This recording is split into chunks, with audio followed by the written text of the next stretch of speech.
今日同大家介紹間銀線灣別墅，全海景銀線灣別墅咧就好出名㗎啦。咁點解要介紹呢間別墅咧？因為呢間別墅咧仲係近路方便。近路方便法就係話，如果啲小朋友啊、屋企有老人家咧，其實唔使揸車行上大路都好方便。咁好啦，嚟到客廳咧，你見到一個高樓底，特登做到一個高樓底，上面有個玻璃書房咧，你可以望翻個書房，望晒成個客廳。跟住就係我哋嘅高低層嘅飯廳啦，同埋一個好靚嘅 open kitchen。open kitchen 你會見到所有設備齊晒。咁啊由 open kitchen 咧一體化行翻出嚟就係我哋嘅飯廳、客廳同埋個花園，前花園加埋全海景。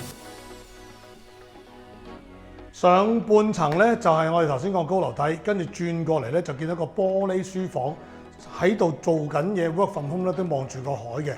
跟住再上咗半層咧就係我哋兩個客房啦。兩個客房咁當然有個客廁啦。咁個客房我哋可以睇下一間裏邊嘅 size 先，個 size 都唔差㗎。